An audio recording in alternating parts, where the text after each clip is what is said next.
Shalom, shalom, it's the brother Kadash. Shalom, it's the brother Quanah. We're going to start off by giving our praises to Yahweh Bahashem, Yahweh Shai Bahashem, Kakadash. This title of this camp is going to be All for Israel, and it's cold out here, man. I just got to throw that out there, so you got to bear with us. This is going to be called All for Israel. You want to know something crazy?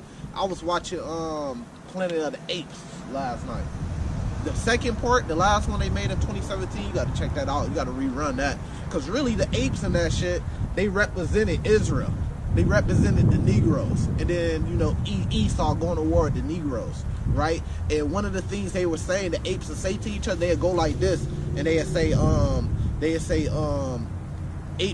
apes together, or something like that. They mean apes together, or something like that, right? So that kind of goes in with this camp. It's all for Israel, you know, all for Israel. But then what they say is apes together, and I was like, damn, that shit kind of smooth, you know what I mean? Because when I know it's a lot of different camps, and there's camp banging and all that shit going on, but when that all hell and destruction come, that's what's going to cause us to come together. And prophesied that we had come together in Jeremiah chapter 50, that we all end up coming together at some point in time. Right now, everybody prideful, everybody got their own thing going on, but when that destruction comes, it's going to be so bad and so horrible that in order to survive, we going to have to come together. So you're going to see large groups merge and come together. You see what I'm saying? And I'm just going into that movie a little bit. It kind of reminded me of that Planet of the Apes, bro. That's real shit when you look at it from the lens of the apes is the Negroes. Right. You see what I'm saying? And they was in the jungle, they was in the forest or whatever with the trees. I was like, ooh, that's a great place, because the reason why we can't destroy Esau is because he got nukes and missiles and shit like that. But if you go to the like where the trees, the forest and shit, then you can kind of get a little bit busy, because he can't just clearly see you because you're hit by those tall ass rainforest trees. Right. And he can't completely just send a rocket at you, because the trees it's gonna hit the trees, and then he gonna burn everything up. So he gotta send troops in, and then that's when you can kind of get more of an advantage if you know the land more than the troops know the land. But you know, just some little things I was looking at though. But this is called All for Israel camp, and we're gonna start with Zechariah 8 and break it. We're gonna just add precepts to Zechariah 8 to kind of break down some of it. We ain't gonna get every single verse and break down. You know how Abba Bibbins broke down Deuteronomy 28. He broke down every single verse, you know, but we gonna go over it, you know what I mean? You get precepts. Zechariah 8, verse 1. Again, the word of the Lord of hosts came to me, saying, Thus saith the Lord of hosts, I was jealous for Zion with great jealousy, and I was jealous for her with great fury. Thus saith the Lord, I am returned unto Zion, and will dwell in the midst of Jerusalem.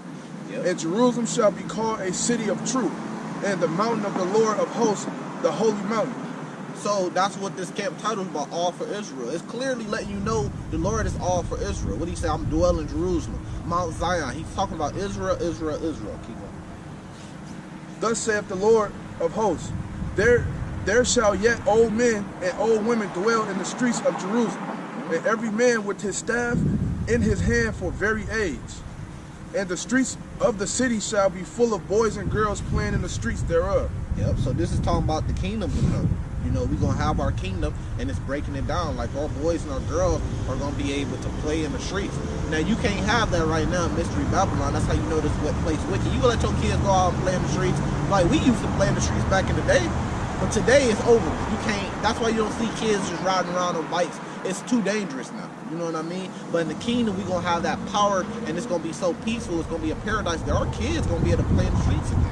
Yeah, and it say in the scriptures that they're going to be able to play with the beasts of the land too. Yeah, because the Lord going to make a covenant. Y'all don't even, a lot of people don't even know that the Lord could do that. He going to make a covenant with the man that the Israelites and the beasts of the earth. So you could go in the rainforest and the snake ain't going to bite you. You could go in the jungle and the lion ain't going to bite you. He ain't going to try to kill you. Go swim with great white sharks, they ain't going to try to kill you, because the Lord going to make a covenant with us and the beasts of the field. So, I mean, I'm happy you, yeah, that's powerful. I'm happy you brought that up, because a lot of people don't even know that exists. It talks about it in the Bible. I believe that's Old Testament. It speaks about it. Zech 8, verse 6. Thus saith the Lord of hosts, if it be marvelous in the eyes of the remnant of his people in these days, should it also be marvelous in mine eyes, saith the Lord of hosts. Yo, here, because like you said, our kids gonna play in the streets of Jerusalem. Zechariah 14, verse 11. It said, and man should dwell in it, right?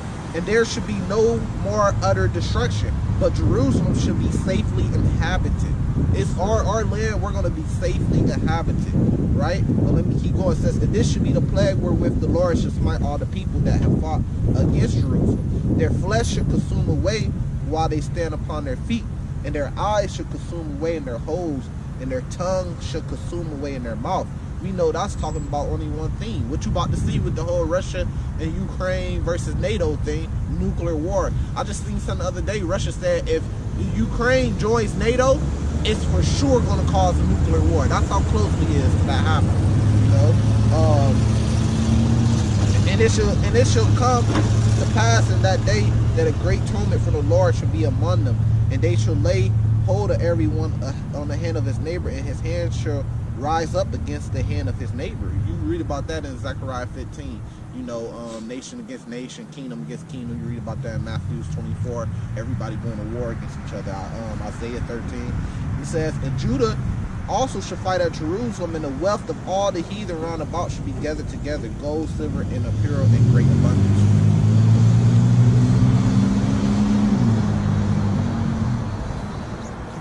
Verse 7. Thus, Zechariah 8:7. Thus saith the Lord of hosts, behold, I will save my people from the east country and from the west country. And I will bring them, and they shall dwell in the midst of Jerusalem. And they shall be my people, and I will be their power, in truth and in righteousness. His people, not all people. He said, I should save my people from these other nations. Not all the people. Right. His people. His people, which are the Israelites. Verse 9. Thus saith the Lord of hosts, let your hands be strong, ye that hear in these days these words by the mouth of the prophets, which were in the day that the foundation of the house of the Lord of hosts was laid, that the temple might be built. For before these days there was no hire for man, nor any hire for beast. Neither was there any peace to him that went out and came in because of the affliction. For I set all men, every one against his neighbor. Yep. And what did it say? You know, we read it in Zechariah 14. Everybody neighbor should have his hand towards his neighbor. That's what's coming on the earth. That's what we've been warning the people. That's what the movie Purge is about, the forever purge. That's what all that's about, the last purge. All that's about, man being against man on every level, man. That's what Mortal Kombat's about. Man being against man on every dimension, every level. There's going to be war. You're going to have militias versus other militias. You're going to have government agencies against government agencies. You're going to have people against the government. You're going to have rich versus poor, woman versus man, adult versus children. You're going to have a nation versus nation, city versus city, kingdom versus kingdom, country versus country. That's World War III. That's what we're seeing coming in right now.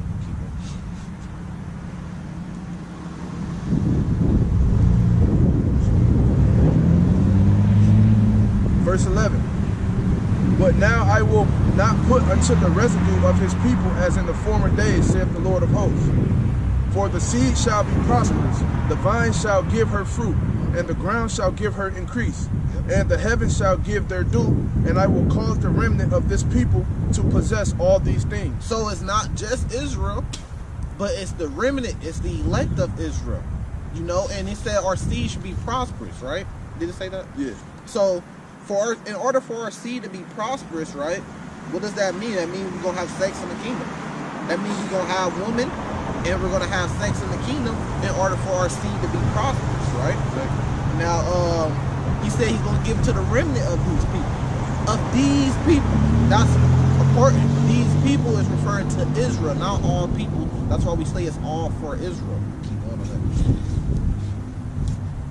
Verse 13. And it shall come to pass that as ye were a curse among the heathen, O house of Judah and house of Israel, so I will save you, and ye shall be a blessing. Fear not, but let your hands be strong. Run that back. Verse 13. And it shall come to pass that as ye were a curse among the heathen, O house of Judah and house of Israel, so I will save you, and ye shall be a blessing. Fear not, but let your hands be strong. So who did he say he would save?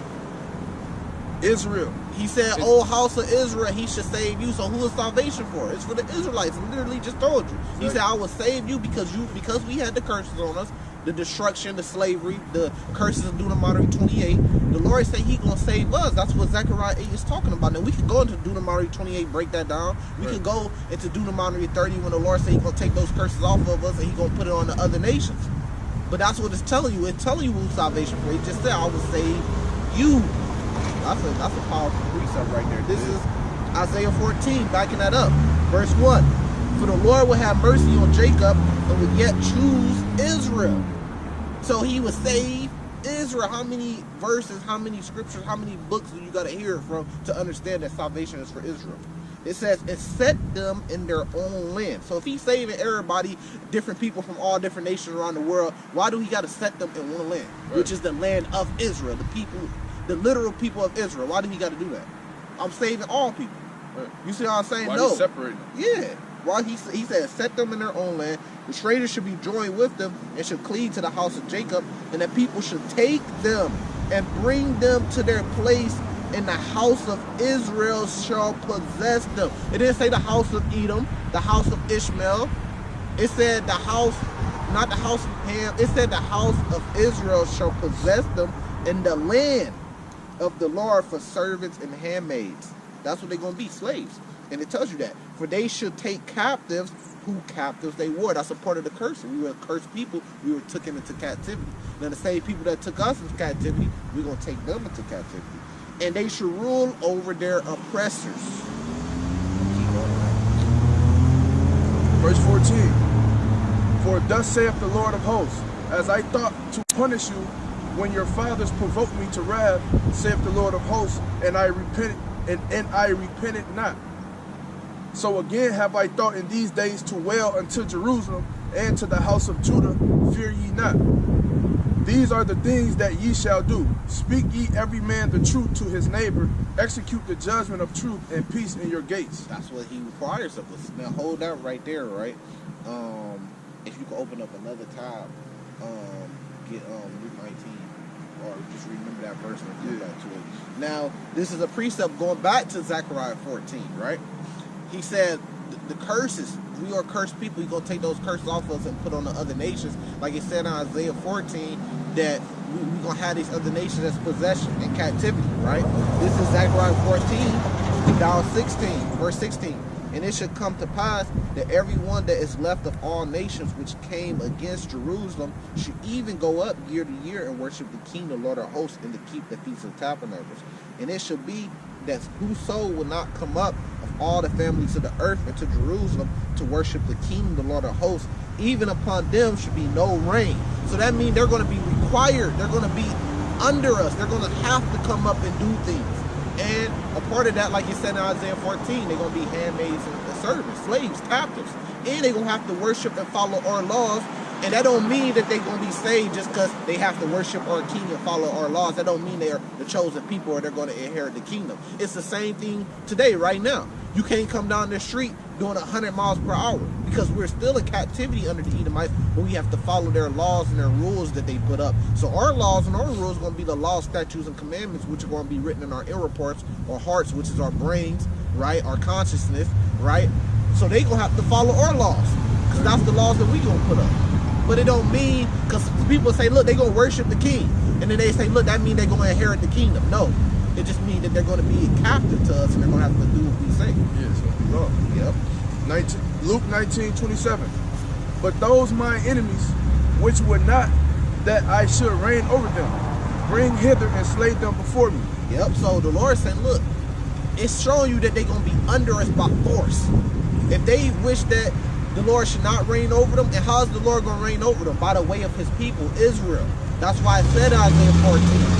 So if they wish that the Lord should not reign over them, right? It says bring them hither and slay them before us. That's the type of Lord you're dealing with. Right. A man of war. He talking about bring them here and kill them in front of me. That's what slay them in front of me means. If they wish that he should not reign over them. Now we know Israel, all Israel, and the kingdom is going to be made perfect. Because Jeremiah 31, starting at verse 31, Hebrews 8 and 8, they're going to have the law, statutes, commandments, and the report, and they're going to be made perfect. 1 Corinthians 15, they're going to get those perfect bodies, those indestructible, immortal bodies. So who's that talking about? That's talking about the other nations. The other nations are going to be put to death if they wish that the Lord do not reign over them. Here, I got precept.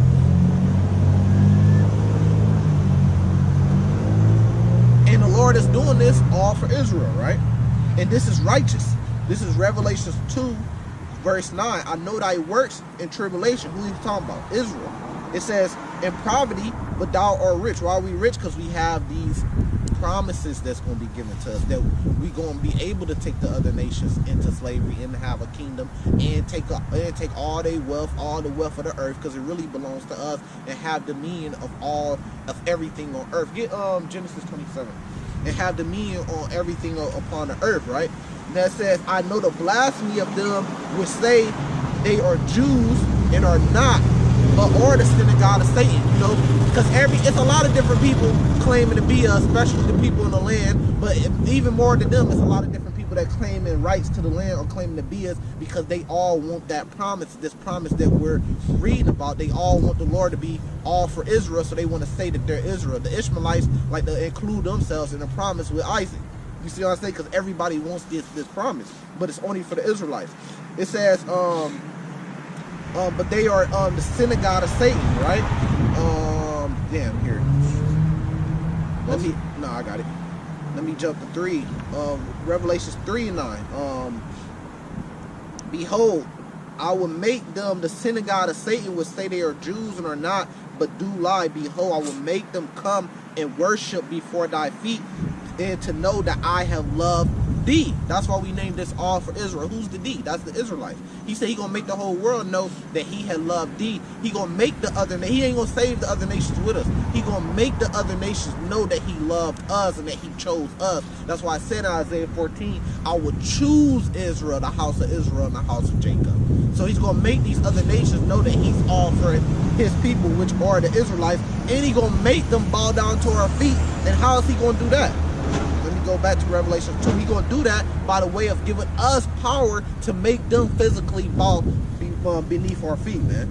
And this is righteous judgment. If you ain't praying for this, then you're not a man of the Lord. If you're not down with this, then you're not a man of the Lord. That's why we read Luke 19, starting at verse 27. The Lord said, bring them in front of me and slay them in front of me if they wish that he not reign over them, you know. This is Revelations 2, verse 26. And he that overcometh and keepeth my works unto the end, to him will I give power over the nations. So what's that power? That's physical power, man. That's spiritual power, physical power. That's us having a kingdom, all that. It says, and he shall rule them with a rod of iron, as a vessel of powder shall they be broken to shivers, even as I received of my Father. So he received the same power of his Father, right? So it's his kingdom, but he's going to give it to us too, because we're going to be joint heirs with the Lord to the kingdom.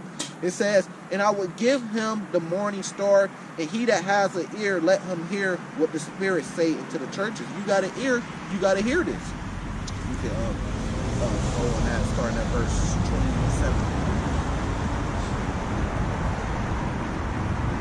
Genesis 27:27.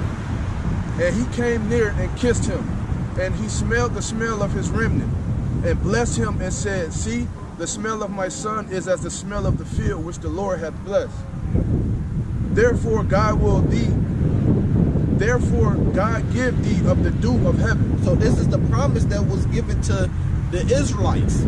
It was given to Jacob. Jacob's name was changed to Israel, and every seed that come from him is the Israelites, the 12 tribes, so-called Negroes, Native Americans, and Hispanics. This is the promise that was given to us. This is the same promise that all these other nations want. That's why they pretend to be us. That's why it said in Revelation 2, those that say they are Jews but do lie, because they want this promise. Therefore God give thee of the dew of heaven, and the fatness of the earth, and plenty of corn and wine. Let people serve thee, and the nations bow down to thee.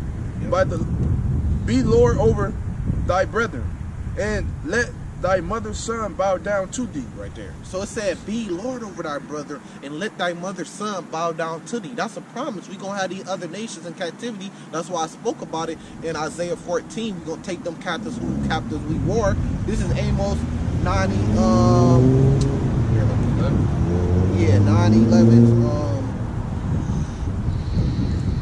It says, and was Jacob's brother? Esau, right? Esau, Edom. So let's read it. It says, Amos 9:11. In that day will I rise up the tabernacles of David that is fallen, and close up the breaches thereof. And I will rise up his ruins, and I will build it as in the days of old, that they may possess the remnant of Edom, and all the heathen which are called by my name, saith the Lord that does this. So this is talking about their lands. We're going to possess their lands, but in order to possess their lands, what are we going to do to them? We're going to possess them too. We're going to take them into captivity, like it said in Isaiah 14. And this is all the way in the book of Amos. So we going from the book of Genesis, right? The first book where it talks about the promise, and now Amos, which is a prophet, is prophesying about the same thing. So it's telling you that this is going to happen in the kingdom, man, whether you like it or not. Romans chapter 3, starting at verse 3, you know, whether you like it or believe or not, it's going to happen. You see what I'm saying? And now you have us, prophets, today. We're out here telling you the same thing today, that this is going to happen. We're going to take the other nations into slavery. The Lord is going to allow us to do that because he's all for Israel, and he's going to give power to Israel. You know, keep going on that Genesis 27. Thanks.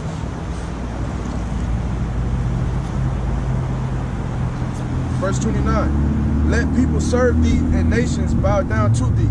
Be Lord over thy brother, and let thy mother's son bow down to thee. Cursed be every man that curseth thee, and blessed be he that blesseth thee. So who blessed us? Nobody blessed us. Nobody blessed us. Go to Psalms 83. We got a little bit of time.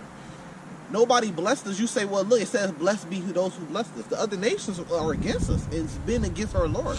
They didn't bless us. They went against us. Everybody else cursed us too. You see what I'm saying? So nobody blessed us. The only one that's going to bless us is our Lord. We got to bless each other when we come back together, man. You see what I'm saying? But the other nations all been against us. So it says, cursed be all those that cursed us. That's why when you read Isaiah 34, it says, Esau, Edom is the people of the Lord's curse. He has a curse. They're cursed for destruction. Right. They are vessel, going to Romans 9, they are vessel that the Lord built for destruction. Yeah. Psalms 83, 2. For lo, thine enemies make a tump, and they hate thee, have lifted up the head. So these are our enemies, right? Keep going. They have taken crafty counsel against thy people, and consulted against the hidden ones. Yep. They have said, come, let us cut off them from being a nation, that the name of Israel may be no more in remembrance. For they have consulted together with one consent, they are confederate against thee. So they cut us off from being a nation. They cut us off. The name of Israel, we won't be calling ourselves Israel no more. We don't call ourselves Judah, Benjamin, Levi. We call ourselves Negroes, Haitians, Dominicans, Mexicans, Cubans. That's what we call ourselves. Native Americans. Our name was cut off. We was cut off from being a people of Israel because these other nations cursed us. And that's how they keep us separate and going against each other. Yep. Because now they got us thinking that we not brothers. Yep. 83 and 6. The tabernacles of Edom and the Ishmaelites and Moab and the Hagarians, Gabal and Ammon and Amalek, the Philistines with the inhabitants of Tyre. Yep, Tyre. Yep. Ashur also is joined with them. Yep. They have hope in the children of Lot. You can start right there. But who did it have on there? Esau, Moab, Ishmael, the so-called Arabians today, you Arabs, you know, Esau, the so-called Caucasians, Spaniards, British, French, Germans, fucking Russians, all of the Europeans, all of them, bro. They cursed us. Who? Moab, the Chinese, Ammon, the Japanese, all of them, they cursed us. So all these people got curses coming from them and judgment coming for them. You see what I'm saying? Break down some more of that when you was talking about how they plan to keep us against each other, and they broke us all up so we could stay against each other. Yeah, that was the ultimate plan. So just like when he was explaining who we really are versus who we think we are, right? So now we are all from the same tribe, right? Right, which is the 12 tribes. Yeah, the same nation, which is the 12 tribes of Israel. So as a nation, which pretty much means one. Yeah. But now they got these labels on us, which is Negroes, West Indians, Haitians, and Dominicans, which got us thinking that we separate. Yeah. Right. So now we looked at as the way we look at each other the way we look at the heathens. Yeah, evil eye towards your brother. Yeah. So now we look at each other the way we look at the heathens, like we not all Really one like people. we're not all one, like we're not all brothers. And that's the crafty counsel that he was just talking about. Yep, that's that crafty counsel. And then Yeah. when you look at it, like anytime we ever try to come together and build a power structure, which end up being the most powerful structures, Esau try to tear it down. If you go back to when drugs, ain't nobody telling you that selling drugs is a good thing, but when the so-called Negroes was dealing with Issachar, really heavy, they said, look, we got to put a drug on wars. I mean, we got to put a war on the drugs. Like, we got to put a war on the drugs. These so-called Negroes is teaming up with the Mexicans, Issachar, and they getting all the weight into the country. They all getting rich in the 80s, the golden eras, everybody having money. They getting too powerful. They getting structures. You see what I'm saying? They getting brotherhoods. You see what I'm saying? They getting connections with Mexico and the cartels. They getting too strong, so they said, look, we got to make this our #1 priority, a war on drugs. And I forgot what president it was, but I think it was Ronald Reagan. Ronald Reagan, he said, look, this is our #1 enemy. This is our #1 focus is the war on drugs. Which really he was saying the war on Negroes and the Mexicans and stuff like that, because we was getting too powerful whenever we came together. So their goal and their job is they doing their best to try to keep us apart. Because whenever we come together as these nations, we too strong together. Exactly. That's why I was brung up the movie The Planet of the Apes, and they used to go like this. They said apes together, Right. apes together. They said, look, ain't no fighting each other. Ape don't kill ape. Apes together. Yeah, You because see they what I'm knew they saying? was powerful. They was more powerful together. They way more powerful together, and that's when we gonna get our power. Is when the Lord gonna cause the destruction to happen, because we too prideful. We've been that crafty counsel really got us, you know. That they really broke us down and broke us apart. But when all hell get broke loose and we are forced to come back together, Southern Kingdom and Northern Kingdom, and be together and rely off each other together, then that's when we gonna get our power back. And it speaks about that in Jeremiah chapter 50. You know, but the other nations, they cursed us. You see what I'm saying? I'll be watching like some little car race and stuff, and you see out there, you see Cubans, Mexicans, you see Puerto Ricans out there, Negroes, they all be together just talking shit, racing cars and shit. Right. And that's a beautiful thing, man. When we all can get together and be out there and talk our shit and because shit. Yeah, because we like they don't even know. Well, the average person won't even know, like the Negroes or the so-called Negroes and the so-called Mexicans of today are actually brothers. Puerto right? Ricans. But you can sometimes, not all the time, you get us all in the same room, and then you can kind of tell Yeah. by the way we vibe. So what he was just saying, like the Cubans and the Mexicans, they all together vibing with each other, not even knowing that that's how it's supposed to be. And it's just naturally flowing because they actually related. Yeah, You know because what I mean? and So- they don't even, like the brother said, he bringing that out beautiful. We don't even understand that we really all brothers. So when we get together, we all vibe and we like, damn, hold up, the Mexicans cool as Yeah, fuck. cool as hell. You see what I'm saying? The whole of them Puerto Ricans, then they just like us. So we thinking like, damn, what the fuck? Not even knowing that we all really the same people. We brothers. Exactly. So that's why we so similar. You see what I'm saying? It's only when you look at it through the lens of Esau, through America, you look at the Mexicans like, what the fuck? And they looking at niggas like, what man, I don't like them. And we looking at them like, because we looking at it through the lens of Esau from a distance, rather than actually coming around each other, sitting down and being like, damn, hold up, these people, damn, they get groovy. You know, blacks, like take a wedding for example. The blacks, we get groovy at that bitch.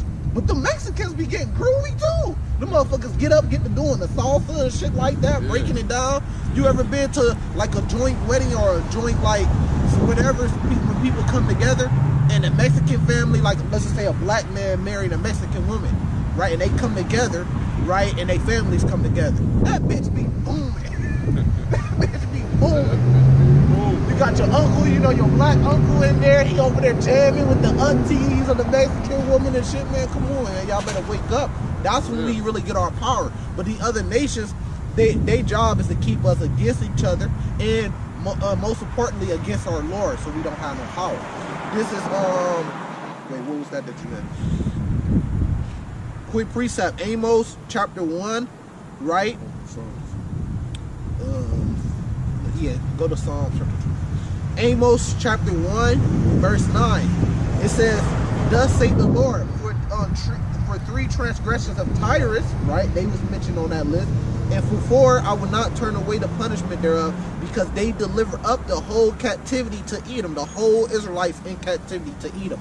And remember not the brotherly covenant, but I will send a fire on the wall of Tyrus, which shall devour the palaces thereof. Now Esau was the first one mentioned on that list in Psalms 83. It says, thus saith the Lord, for 3 transgressions of Edom, and for 4, I will not turn away the punishment thereof, because he did pursue his brother with the sword, and did cast off all pity, and his anger did tear perpetually, and he kept his wrath forever. They say he kept his wrath forever. That means even when the Lord returns, because then this is when the punishment and this judgment is going to come, when the Lord returns. So even when the Lord returns, Esau will still be around, and he will still have this hatred against the Israelites all the way up to when the Lord returns. So is the Lord going to save Edomites? No, he's going to judge the whole nation the same way. When it says, look right here, when it's talking about Tyrus, it says, and deliver up the whole captivity to Edom. What does it mean, the whole captivity? It's talking about all Israelites went into slavery. All the Israelites went into bondage. The boatload, the most of us. You know what I mean, right? Yeah. So when the Edomites go to slavery, all the Edomites, they're going to go to slavery as a nation. It don't matter if some of them believe in the Lord. Daniel believed in the Lord. He was a man of the Lord. His ass still got through in a lion's den. He still was in captivity. He still was under the Babylonians, Nebuchadnezzar. So it don't matter, just because when the Lord judges nations, so he's going to judge the whole nation. And that's because they cursed us. Going back to Genesis 27, it says, cursed be them that curse us. And it's showing you that the Edomites did curse us, and it's showing you what the Lord going to do to them. He's going to curse them. Yeah, and that's why, and it makes perfect sense when he say he's going to curse them as a nation, right? Because the people, the Edomites, the so-called Edomites of today, think that they're not going to have to bear the iniquities of their forefathers because it wasn't them. Yep. When in all actuality, it really was them. And it tells you that in Isaiah 14, I think around like verse 21 or something like that. Matter of fact, I'm going to get it, right? And look, when you think about it, right, we going to be the ones putting that curse on them, because the Lord going to do it by the hands of his people. Now, the Esau, when we went into, and it said the curses that was put on us going to be put on the other nations. Cursed be them that curse us, right? Now, when they was putting us in slavery, they say, look, this one believe in the Lord still. He believe in the Lord, don't put him in slavery. Right. You see what I'm saying? No, they say, look, take his ass in slavery too. Take him, kill him, matter of fact. Did they say, look, these Israelites over here, they still believe in their Lord, don't take them in slavery? No, so what the fuck when we take them in slavery, we're going to say, look, some of these believe in the Lord. Right. Don't take them in slavery. No, we're going to take them all in slavery, man. Let me go back to Isaiah 14 since the brother bring it up. Verse 21, right? Prepare slaughter for his children for the iniquity of their fathers, that they do not rise nor possess the land nor fill the face of the world with cities. And the Lord said in Malachi chapter 1, they should build, but he should throw down, the Edomites. So yeah, you say you or your forefathers through reincarnation, so yeah, it literally was you. Right. But you say, look, it wasn't us, but everything you got, you benefit off all this, off the fucking museum, the streets, all this is built off slave labor. You got all of this off slave labor from the Hebrew Israelites, from the northern and southern kingdom. How do you think they got California? They took that shit from Mexico. How do you think they got Texas? They took it from the Mexicans. They took it from Issachar. You see what I'm saying? So you got to deal with it. Prepare slaughter for his children for the iniquity of their fathers. Destroy your fathers. And you benefit off the things that your fathers did, the wicked shit your fathers did, so you got to pay for it. Like Psalms 2 in verse 1. Why do the heathen rage and the people imagine a vain thing? The kings of the earth set themselves, and the rulers take counsel together against the Lord and against his anointed, saying, let us break their bands asunder and cast away their cords from us. So when they say heathens, talking about all the other nations outside of Israel consider heathens to the Lord. They're considered a drop out the bucket to the Lord. They're considered nothing. So all the heathen cursed us. Keep going. Verse 4, he that sitteth in the heavens shall laugh. The Lord shall have them in derision. Then verse 5, then shall he break unto them in his wrath and vex them in his sword displeasure. Yet have I set my king upon my holy hill of Zion. All for Israel. Zion. Keep going. Verse 7. I will declare the decree. Hold on. I will declare the decree the Lord hath said unto me. Thou art my son. This day have I begotten thee. Ask of me, and I shall give thee the heathen for thine inheritance, and the uttermost parts of the earth for thy possession. Run that one back right quick. Psalms 2, verse 8.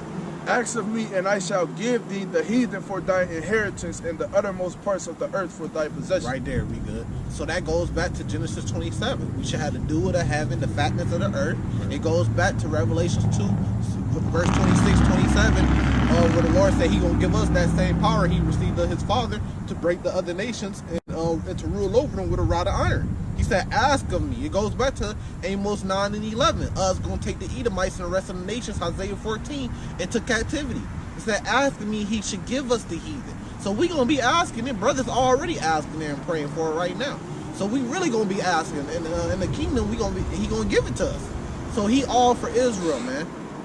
But like you said, we going to come back together. We're going to get that power. And even more importantly, we're going to come back together with our Lord. And then he's going to give us that power. And we're going to have all the other nations in the whole world. Everything going to be under our dominion and subjection to us. Because that's the same power that was given to our big brother, Yahweh Shai.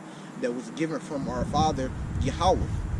So then he going to give us that same power because we're joint heirs with him. You know, this all for Israel. Hopefully this camp has been edifying.